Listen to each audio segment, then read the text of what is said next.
Слънцето вече залязва, а сега следва рубриката Спомен с утрешна дата в часа на синята мъгла с стиховете на Мари Хигелс за вас.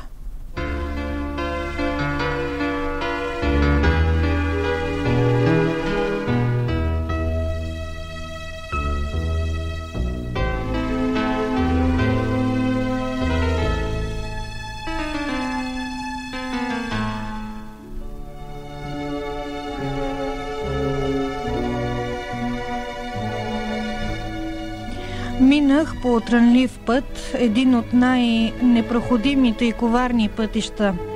За да отключа светлината в себе си, трябваше да се науча да влизам в кратерите на истинските вулканични чудовища, скрили смъртоносните си същности за човешки образи.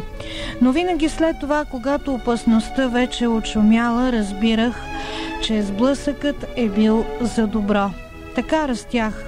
В мига, когато огънят на истината и любовта побеждава змийското съскане на мрака, човекът-творец непременно се извисява и непременно стига до хармонията и красотата на своята същинска природа.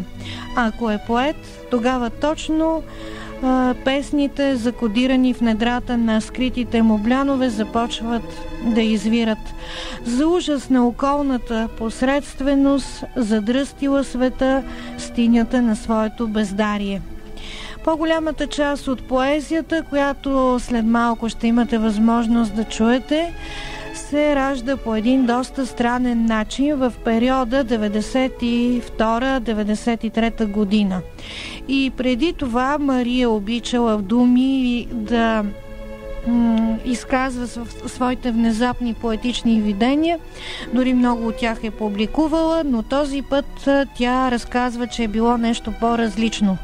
Започнах да пиша като понесена от вихрушка, бързо и неистово. Пишех всеки ден и всяка нощ. Нещо в мен мощно се беше отприщило. Това болезнено желание да изливам себе си имаше своето обяснение. Здравей, добре дошла в часа на синята мъгла. Мари Хигелс е твоят поетичен псевдоним. Но аз бих искала да кажа нещо много важно за теб, пък и за да знаят нашите слушатели, че ти си автор на една книга с заглавието "Слънце в стаята". Това са стихове за деца, която е излязла през 1981 година. Била си личния секретар на Дора Габе и след смъртта й си публикувала една книга, която аз имах удоволствието да видя. Това е истинска документалистика, документална книга с спомени, с записи, с снимков материал, биографична книга за Дора Габе. "Тъжните очи на миналото". Всъщност ти си я записвала. Да, с магнитофонни записи. Записвах всички разговори на Дора Габе, всички спомени на Дора Габе за нейните срещи с Боян Пенев, с Яворов, за любовта и главно с Яворов. И за това накрая се получи интересна книга. Всъщност там звучи гласът на Дора Габе. Аз съм се скрила зад завеса и съм облякла всичко с документализъм. Така както употреби думата "скрила", сега явно човек, колкото и да се крие, не може да скрие това, което носи в себе си. Раждането на тези стихове, които ще чуят нашите слушатели, скоро те ще бъдат публикувани, дай Боже, в стихосбирка, облечени в стихосбирка, вече цялостна с корици, може би. Това отприщване, за което говориш, въпрос на биологично и на духовно израстване ли, или е нещо, което не си очаквала да се случи?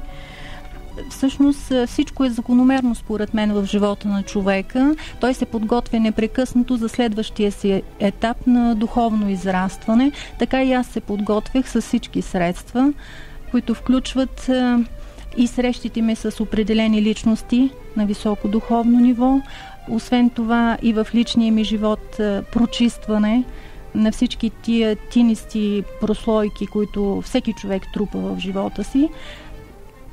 И така, че нищо не е било случайно при написането на тези стихове, но явно взривно се беше отключило подсъзнанието ми и така се получи едно експресно написване на стихосбирката. Какво те прави близка на Бах? Бах на немски означава поток. Може би фугите на Бах ги приемам точно като един мощен поток на чувства, на емоции, точно както са в тази стихосбирка. Така, слушателите на Дарик Радио в часа на синята мъгла за първи път ще чуят стиховете, които скоро ще се появят в стихосбирка, която има ли си работно заглавие? Все пак решила ли си как ще се казва като цяло книгата? Мисля, че е най-подходящо да се казва Откровение, защото там съм като пред една изповед. Нищо не крия. Всичко е истина, което е написано, нищо не е измислено. Така че Откровение ще си остане. Ти беше споделила с мен, че не натъманяваш, не режисираш думичките, така че те да изглеждат красиви или пък да имат претенцията за някаква форма на модерна поезия, са наистина така спонтанно възникнали словосъчетания, които се и подреждат като при потоците на Бах. Да, всичко всъщност само си идваше на мястото. Моя разум не участваше. Изключително се оставях на интуицията. Тя ме водиш при написването на тази поезия.